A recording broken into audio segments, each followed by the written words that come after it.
Picking up on the bottom of 121. One winter, Pauline discovered she was pregnant. When she told Charlie, he surprised her by being pleased. He began to drink less and come home more often. They eased back into a relationship more like the early days of their marriage, when he asked if she were tired or wanted him to bring her up something from the store.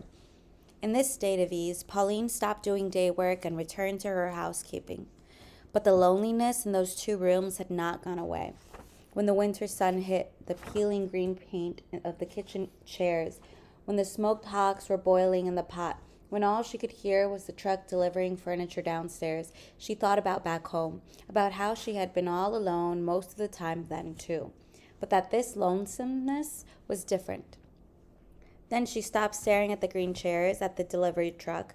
She went to the movies instead. There in the dark, her memory was refreshed, and she succumbed to her earlier dreams. Along with the idea of romantic love, she was introduced to another, physical beauty.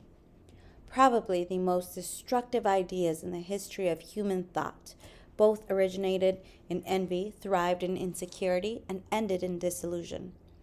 In equating physical beauty with virtue, she stripped her mind, bound it, and collected self-contempt by the heap. She forgot lust and simple caring for. She regarded love as possessive mating, and romance as the goal of the spirit. It would be for her a wellspring from which she would draw the most destructive emotions, deceiving the lover and seeking to imprison the beloved, curtailing freedom in every way. She was never able, after her education in the movies, to look at a face and not assign it some category in the scale of absolute beauty, and the scale was one she absorbed in full from the silver screen. There at last were the darkened woods, the lonely roads, the river banks, the gentle knowing eyes. There the flawed became whole, the blind-sighted, and the lame and halt threw away their crutches. There death was dead, and people made every gesture in a cloud of music.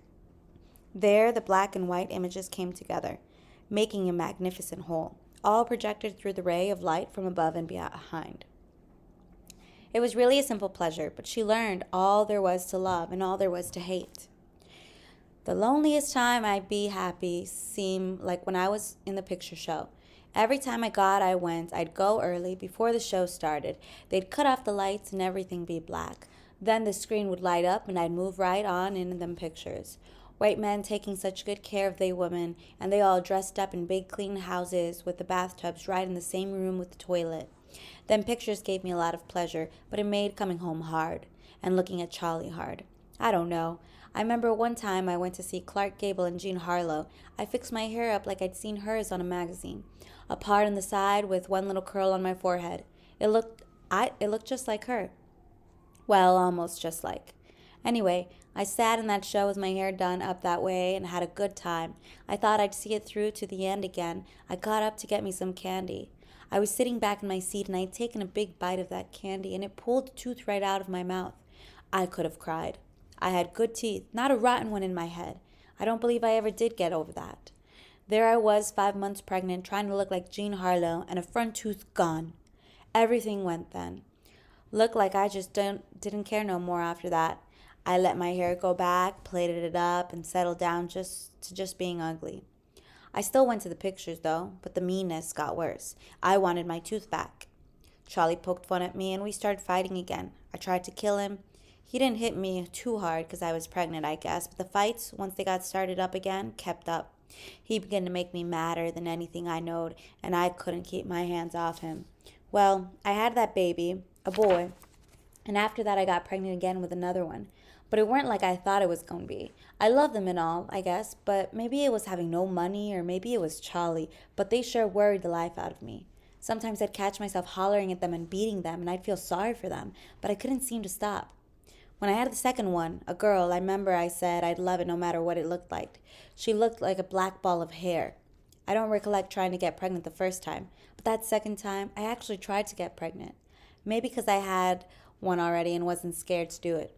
Anyway, I felt good, and I wasn't thinking on the carrying, just the baby itself.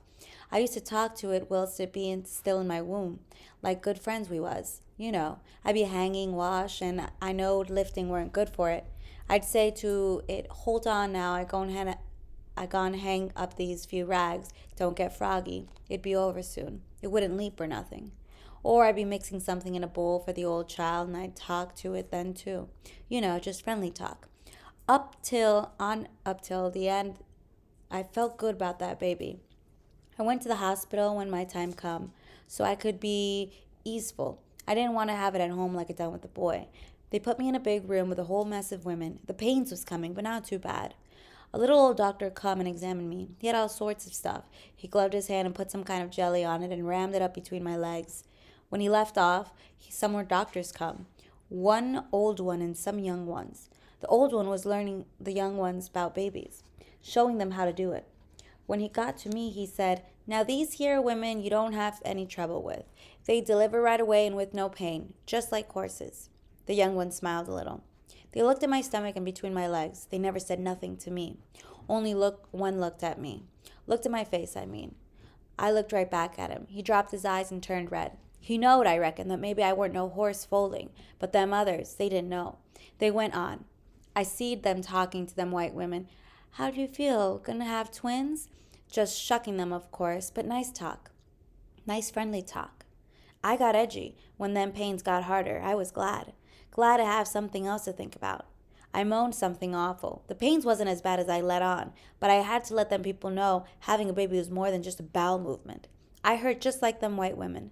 Just 'cause I wasn't hopping and hollering before didn't mean I wasn't feeling pain. What did they think? That just 'cause I knowed how to have a baby with no fuss that my behind wasn't pulling and aching like theirs? Besides, that doctor don't know what he's talking about. He must never seen no mare foal. Who say they don't have pain?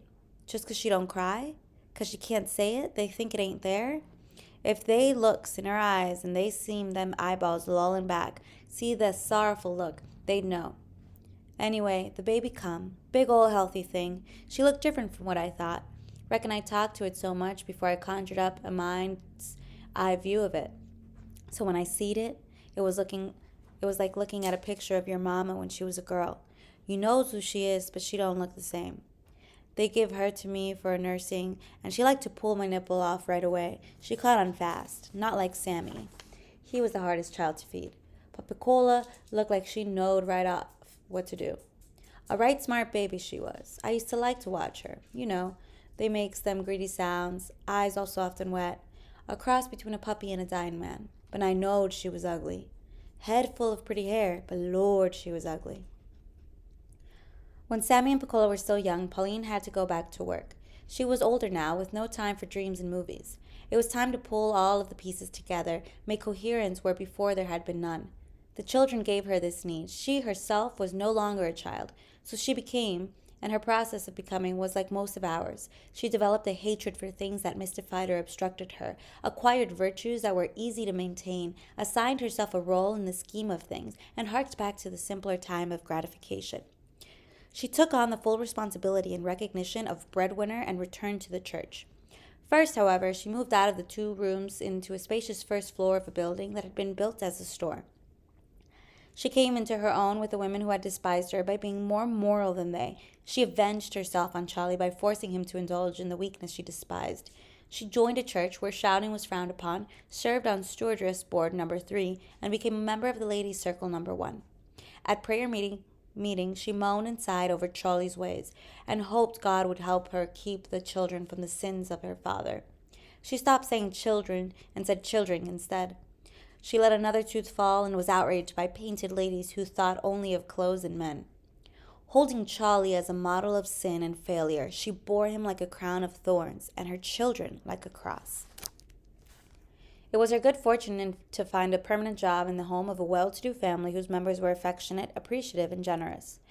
She looked at their houses, smelled their linen, touched their silk draperies, and loved all of it. The child's pink nightie, the stacks of white pillows slip edged with embroidery, the sheets with top hems picked out with blue cornflowers. She became what is known as an ideal servant, for such a role filled practically all of her needs. When she bathed the little Fisher girl, it was in a porcelain tub with silvery taps running infinite quantities of hot, clear water. She dried her in fluffy white towels and put her in cuddly night clothes. Then she brushed the yellow hair, enjoying the roll and slip of it between her fingers. No zinc tub, no buckets of stove-heated water, no flaky, stiff, grayish towels washed in a kitchen sink, dried in a dusty backyard, no tangled black puffs of rough wool to comb. Soon she stopped trying to keep her own house. The things she could afford to buy did not last, had no beauty or style, and were absorbed by the dingy storefront. More and more she neglected her house, her children, her man. They were like the afterthoughts one has just before sleep, the early morning and late evenings edges of her days, the dark edges that made the daily life with the Fishers lighter, more delicate, more lovely. Here, she could arrange things, clean things, line things up in neat rows. Here, her foot flopped around on deep piled carpets, and there was no uneven sound.